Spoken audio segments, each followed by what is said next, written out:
Buenas noches, hermanos. Dios los bendiga a cada uno de ustedes. Una vez más, es una alegría podernos reunir por este medio. Puedo visualizarlos desde aquí, a todos ahí en sus hogares, dispuestos a escuchar la palabra de Dios. Los voy a invitar a abrir sus Biblias en el libro de Juan, capítulo 4. Vamos a leer desde el versículo 43 al 54.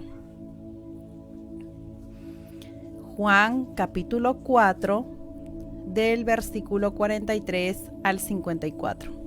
Ahí donde están, comiencen a buscarlo. Bueno, vamos a empezar a leerlo. La palabra de Dios se lee en el nombre del Padre, del Hijo y del Espíritu Santo, y dice así: 2 días después salió de allí y fue a Galilea, porque Jesús mismo dio testimonio de que el profeta no tiene honra en su propia tierra. Cuando vino a Galilea, los galileos le recibieron, habiendo visto todas las cosas que había hecho en Jerusalén en la fiesta, porque también ellos habían ido a la fiesta.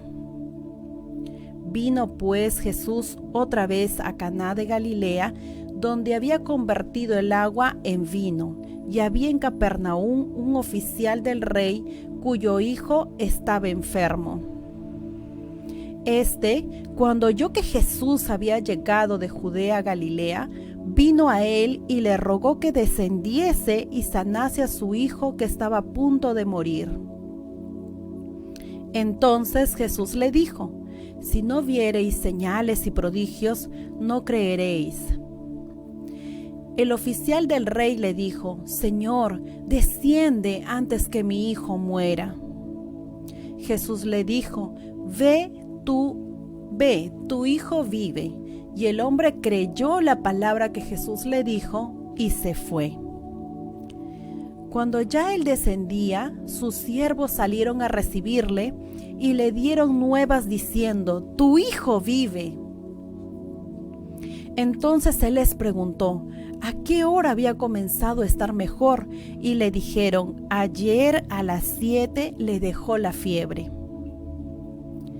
El padre entonces entendió que aquella era la hora en que Jesús le había dicho: tu hijo vive, y creyó él con toda su casa. Esta segunda señal hizo Jesús cuando fue de Judea a Galilea. Hoy vamos a hablar de este tema que se llama Jesús sana al hijo de un noble. Y para esto, antes de empezar, los voy a invitar a hacer una corta oración para que sea Dios dirigiendo todo esto. Querido Dios, venimos delante de tu presencia en el precioso nombre de tu Hijo amado Jesús, para darte gracias por tu infinito y grande amor, porque tú siempre nos guardas, nos proteges, nos cuidas, Señor. En esta hora en especial te pido, Padre amado, que limpies mi corazón, limpies mi mente, Señor, y todo cuanto diga, Señor, sea guiado por tu Santo Espíritu. Te pido, bendito Dios, que tú, allí donde están mis hermanos, Señor, limpies, Señor Jesús, su corazón y su mente para que tengan esa disposición de recibir tu palabra y aplicarla en sus vidas, Señor. Gracias te doy en el nombre de Jesús. Amén. Bueno, si leemos toda este texto de la Biblia, vamos a poder comprender muchas cosas que vamos a irlas desarrollando poco a poco. Primeramente nos hacemos esta pregunta: ¿por qué Jesús decidió regresar a Galilea? ¿Por qué? Jesús dijo, ¿no? Él mismo dijo: nadie es profeta en su propia tierra. Sabemos que Jesús nació en Belén, al sur de Judea, pero él se crió en Nazaret, al norte de Galilea. Por eso Jesús llegó a ser conocido como Jesús Nazareno. Eso lo podemos ver en Juan 18:5. Dice así: le respondieron a Jesús Nazareno. Jesús les dijo: yo soy, y estaba también con ellos Judas, el que le entregaba. Ahí habla de que le conocían como Jesús Nazareno. Y también le conocían como Jesús, el hijo de José de Nazaret. En Juan 1:45. También le conocían como Jesús, el hijo de José de Nazaret. Y dice así: Felipe halló a Natanael y le dijo: hemos hallado a aquel de quien escribió Moisés en la ley, así como los profetas, a Jesús, el hijo de José de Nazaret. De esta forma se le conocía a Jesús en estos tiempos. Cuando Jesús comenzó su ministerio, se trasladó a Capernaum, en Galilea. También Capernaum quedaba ahí mismo en Galilea. Y ahí estableció su base de operaciones, por así decirlo, ¿no? En realidad ahí empezó su ministerio. En Mateo 4:12 dice: cuando Jesús oyó que Juan estaba preso, volvió a Galilea, ¿no? Hablamos de Juan el Bautista. Él volvió a Galilea y desde ahí empezó su ministerio. Por esto podemos decir que al referirse a su propia tierra, no se refería a Belén, sino se refería, en el caso particular, Jesús se refería a Galilea, el lugar donde él había crecido. Jesús había ganado mucha popularidad en Jerusalén y Judea, pero dejó todo esto porque sabía que de continuar ahí solo habría precipitado la crisis final antes del tiempo determinado. ¿Por qué habría de pasar esto? O sea, Jesús era tan popular ahí, la gente lo conocía tanto, se hablaba tanto de él y de los milagros que él había realizado, que esto podía provocar un enfrentamiento con los fariseos. Y por eso él decidió mejor regresar a Galilea para evitar que la crisis, o sea, que el momento en el que él debía de partir, ¿no?, muriendo en la cruz, se adelantara, ¿no? Tenía que cumplirse el tiempo, por eso era necesario que él regresara.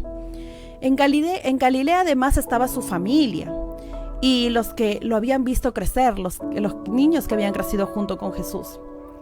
Según el dicho de Jesús, en ese ambiente, en Galilea, no había ningún peligro de alcanzar más popularidad, pues se cumplía su dicho: el profeta no tiene honra en su propia tierra. Y eso es muy interesante, ¿no? Porque que Jesús se sintiera seguro en Galilea sabiendo que no iba a avanzar su popularidad, siendo el lugar donde él creció, es un poco interesante este tema, ¿no? ¿Y por qué se da esto? Porque difícilmente estamos dispuestos a aceptar que alguien que ha crecido junto a nosotros pueda llegar a ser más que nosotros. Todos tenemos cierta tendencia a admirar a quienes vienen de afuera en lugar de admirar a los que son de casa. Lamentablemente es así. Aún pasa dentro de la iglesia del Señor. Admiramos más a los predicadores que vienen de fuera que a los que tenemos en casa. Pero esto realmente no es una actitud buena, ni es una actitud que debe haber dentro de los cristianos. y deberíamos de tener mucho cuidado con eso. Porque tanto los de Nazaret como los de Capernaum llegaron a despreciar por esto al mismo Hijo de Dios, perdiendo así innumerables bendiciones. Imagínense, si ellos hubieran reconocido a Jesús como el Hijo de Dios desde un principio, hubieran sido grandemente bendecidos. Pero como no fue así, perdieron muchas bendiciones. Es verdad que cuando Jesús llegó a Galilea, lo recibieron bien, pero no porque creyeran en Él como el Hijo de Dios, sino porque lo admiraban por los milagros que Él hacía. En Juan 2:23 dice: estando en Jerusalén en la fiesta de la Pascua, muchos creyeron en su nombre viendo las señales que Él hacía. Entonces entendemos que no lo reconocían como el Hijo de Dios, simplemente lo admiraban porque veía que hacía milagros y prodigios. Estaban impresionados, pero no entendían ni aceptaban quién era Él en verdad. Dice que había en Capernaum, dice más adelante la palabra de Dios, un oficial del rey cuyo hijo estaba enfermo. Hubo alguien que se interesó especialmente por la visita de Jesús. Este tenía a su hijo enfermo. No dudó ni un segundo en ir rápidamente hasta donde Jesús estaba para rogarle que le ayudara, como cualquier padre lo hubiera hecho, ¿no? En esa angustia, en esa necesidad de que su hijo fuera sano. Esto nos recuerda una vez más que la enfermedad no hace distinción entre personas. Ni la enfermedad ni la muerte hace distinción entre personas. Lo mismo es para los ricos que para los pobres, para los niños que para los adultos. Por eso es necesario que estemos preparados espiritualmente, sobre todo, para que cualquiera sea nuestra edad, si nos toca partir, nos vayamos con Cristo. Podemos imaginarnos la angustia del padre, ¿no? Como madre, yo puedo imaginarme la angustia de ese padre al saber que su hijo estaba enfermo, ¿no? Y viendo lo que corría peligro y que él no podía hacer nada. Entonces, él había escuchado de Jesús y por eso fue en busca de él. El padre decidió hacer ese viaje que separaba Capernaum de Caná para ir a buscar a Jesús. ¿Cuántos de nosotros no nos separa la distancia de un viaje, sino hay otras cosas que nos separan de Jesús, ya sean resentimientos, falta de perdón, el no querer dejar ciertas actitudes o ciertas costumbres que no le agradan a Dios? ¿Cuáles son esas distancias que nos separan de Jesús? Son distancias que debemos de romper y debemos de cancelar para poder ir en busca de nuestro Señor. Lo que había oído este hombre había hecho que su fe germine en el corazón de él y él había hecho que él creyera en Jesús y en todo lo que Jesús podía hacer por él y por su familia. En cualquier caso, no cabe duda que la aflicción a veces es necesaria. ¿Para qué? Para que nos despierte de nuestra comodidad y letargo y nos impulse a buscar a Jesús. A veces cuando estamos cómodos y tranquilos, no buscamos de Dios. Pero cuando vienen las dificultades y los momentos difíciles, esto nos insta y nos mueve y nos saca de nuestro lugar de confort para poder ir en busca de Jesús. Y dice que le rogó este varón, le rogó que descendiese y sanase a su hijo, que vaya en busca de su hijo para que lo sane. Su hijo estaba a punto de morir, por lo que era urgente encontrar a Jesús. Imagino que le pidió insistentemente, desesperadamente a Jesús que sane a su hijo. Pero en esta desesperación, este hombre cometió 2 errores que vamos a resaltar ahorita. El primer error fue que él dio por sentado que para que Jesús sane a su hijo tenía que ir hasta donde su hijo estaba. No creía que Jesús podía sanarlo desde la distancia, o sea, no tenía esa fe, esa convicción de que Jesús podía sanarlo de donde fuera que él estuviera. Y su segundo error es, como otros, que por más que había oído y visto muchos milagros, necesitaba todavía que su confianza fuera alimentada una vez más, constantemente, por nuevas señales y prodigios. ¿Cuántos estamos en esta condición? Que a veces, sabiendo que tenemos a un Dios poderoso, sabiendo que nuestro Dios está ahí al alcance de nosotros, muchas veces dudamos. O a veces necesitamos todavía que se haga un milagro en nuestras vidas para que recién empezamos a tener esa fe inquebrantable. Le costaba a este varón creer en Cristo y en su palabra, si no iba acompañado de algún milagro, si no iba acompañado de alguna acción por parte de Jesús. Así que el Señor, que es tan amoroso y tan bueno, no solamente con él, sino también con nosotros, se dispuso a sanar a su hijo de tal manera que su fe fuera depurada de estos dos errores y así pudiera crecer. De hecho, vemos que a pesar de la urgencia por el estado del hijo que se encontraba moribundo, Jesús comenzó primeramente a tratar con la fe del Padre. O sea, Dios no solamente se preocupó por sanar a su hijo, sino también se preocupó por cimentar la fe de ese Padre. Dios está más interesado en fomentar nuestra fe, en hacer que nuestra fe crezca antes de que librarnos de todos los problemas que pudiéramos tener. A veces es necesario que Dios actúe de esa manera en nuestras vidas para que nosotros podamos crecer espiritualmente. Luego dice la palabra, Jesús le dijo, si no viera señales y prodigios, no creerían. Jesús les dijo esto porque sabía que solo les interesaba ver los milagros. Lo que Jesús hacían eran señales que demostraban que Él era el Hijo de Dios, pero ellos no podían ver esto. Él quería que vieran y creyeran esto y así tuvieran vida en su nombre. En Juan 20:30 dice, hizo además Jesús muchas otras señales en presencia de sus discípulos, las cuales no están escritas en este libro. El 31. Pero estas se han escrito para que creáis que Jesús es el Cristo, el Hijo de Dios, y para que creyendo tengáis vida en su nombre. Eso era lo que le importaba a Jesús. Más que vieran sus milagros y sus prodigios, Jesús quería enseñarnos que Él era el Hijo de Dios, que Él era el camino al Padre, que Él, viéndolo a Él, conociéndolo a Él, nosotros podíamos conocer a su Padre. Eso era lo que a Jesús le interesaba. Jesús aprovechó esta ocasión para enseñar algo fundamental. La verdadera fe, nuestra verdadera fe, debe estar apoyada en su palabra. Hermana, ¿cuál es su palabra? La Biblia, sin tener necesidad de ver señales o milagros. Nuestra fe debe estar respaldada por la palabra de Dios, más que por querer ver milagros y prodigios. Jesús quiere que nuestra fe esté basada fundamentalmente en su palabra. Luego Jesús le dijo, ve, tu hijo vive, y el hombre creyó. Lo único que le dijo Jesús a este hombre fue su palabra, ve, tu hijo vive. De esta manera le dio una lección. No era necesario que él viera a su hijo sano, sino que solo creyera en la palabra de Jesús. Atendió la fe del Padre e hizo que el Padre madurara y creciera en su fe. El Padre esperaba otra cosa, pero Jesús lo cambió todo. Y en ese momento le enseñó que solo le bastaba creer, aunque no lo viera. En Romanos 10:17 dice, así que la fe es por el oír y el oír por la palabra de Dios. Y dice, ¿cuál fue la actitud de este noble? Fue obediente. Él escuchó que el Señor le dijo, ve, tu hijo vive, y él se fue. Veamos que aunque Jesús no quiso acompañarle, sin embargo quedó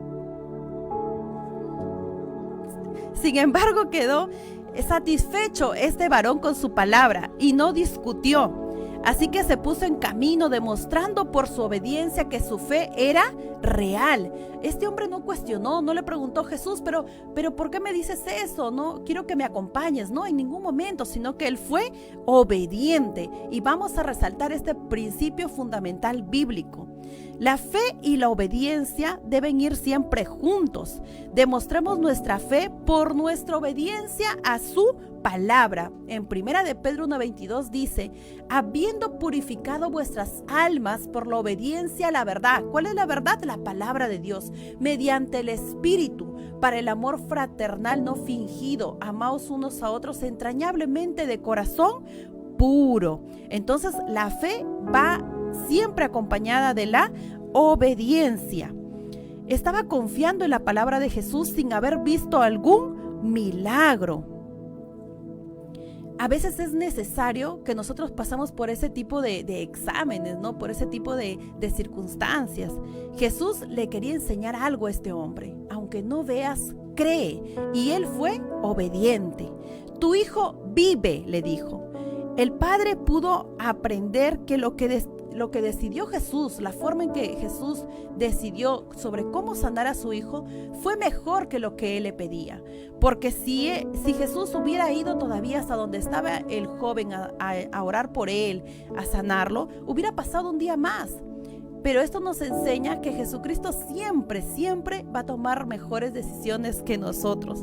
Entonces es importante entender que Jesús, nuestro Dios, nos demuestra una vez más que sabe mejor que nosotros lo que más nos conviene. A veces nuestra voluntad puede ser un poco errada, pero la voluntad de Dios sobre nuestras vidas siempre va a ser perfecta, siempre va a ser lo mejor para nosotros. Y no solamente esto, sino que la fe de este varón se extendió hacia toda su familia. Como su fe maduró, él comenzó también a alcanzar la vida de sus familiares y todos comenzaron a creer en Jesús y en lo que él podía hacer. Ahora la pregunta es la siguiente. La pregunta que nos podemos hacer nosotros como hijos de Dios, como hijos de Él, son las siguientes. ¿Son las señales y los prodigios una causa para la fe? ¿O son estas el resultado de la fe? ¿Hay que ver para creer o creer para ver?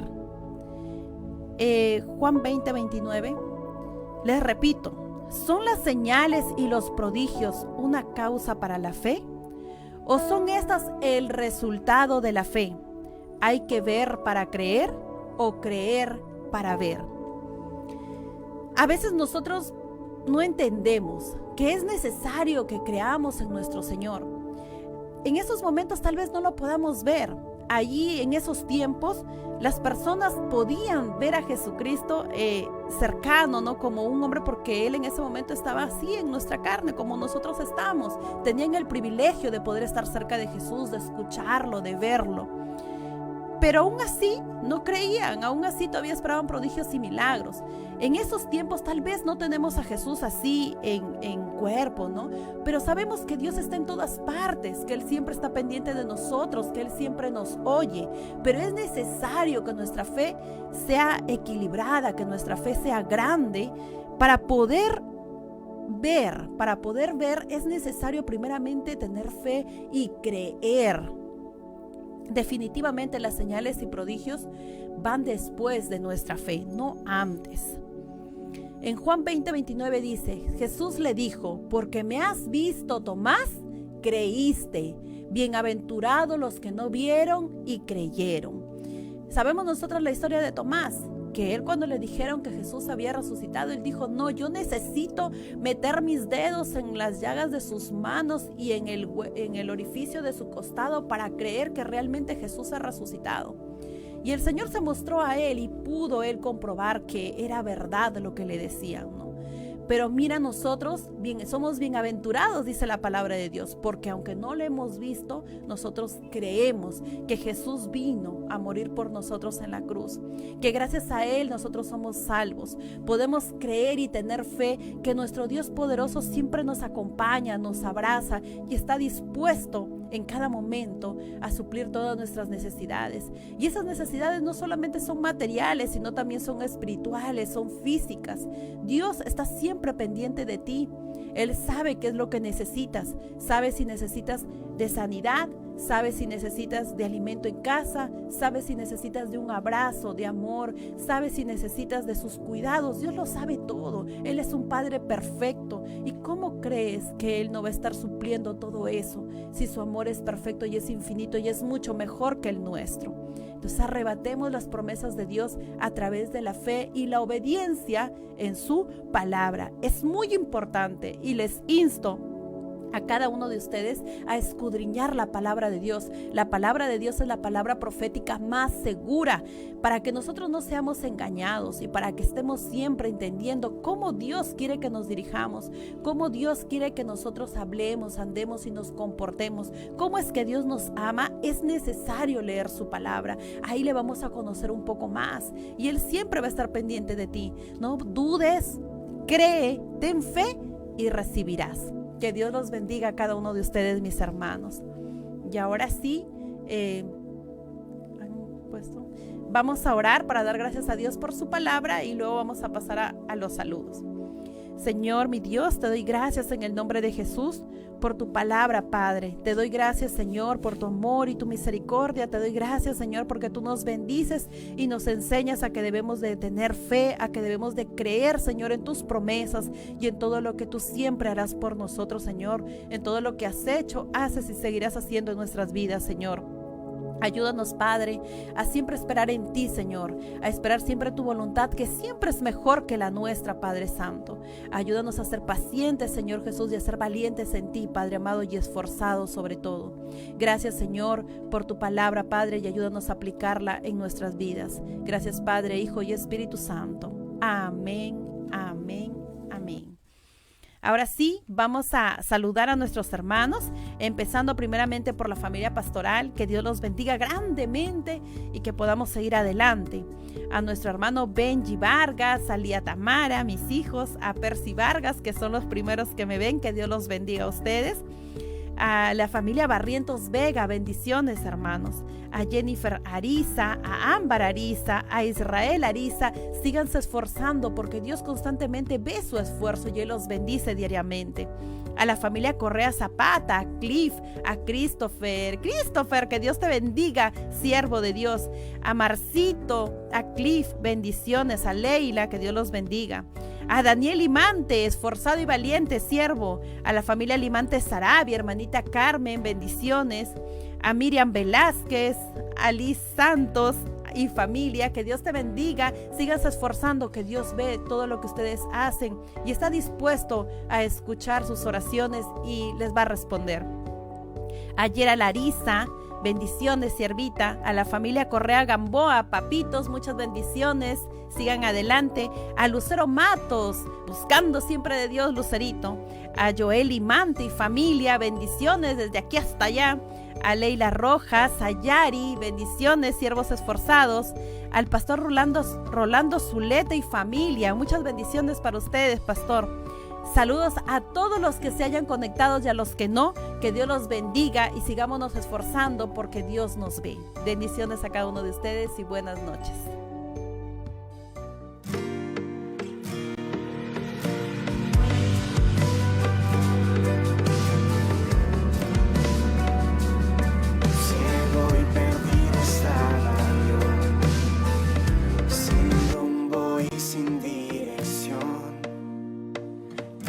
Escuché tu dulce voz, mi corazón se despertó. Desesperado te busqué y con mi voz a ti clamé. Eres la respuesta a mi oración, Jesús, por tu nombre salvo soy. Yo creo en ti, Jesús. Pongo mi fe en tu palabra y en la cruz. Yo creo en ti, Jesús. Te seguiré y cantaré por siempre.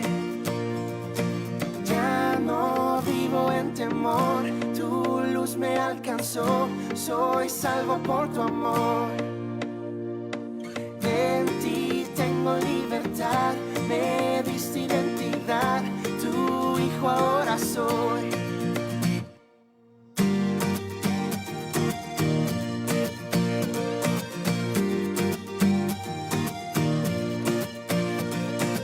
En ti seguro ahora estoy.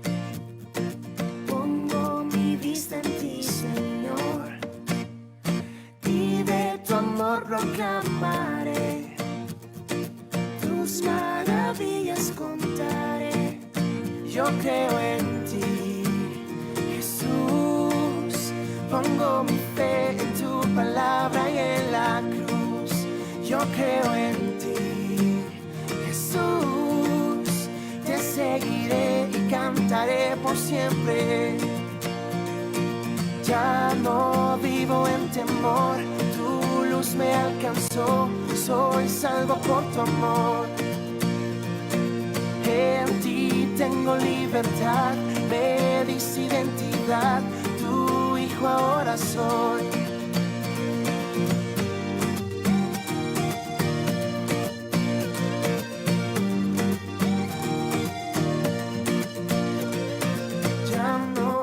temor, vivo por tu amor, tu hijo yo soy. Ya no hay temor, vivo por tu amor, tu hijo yo soy.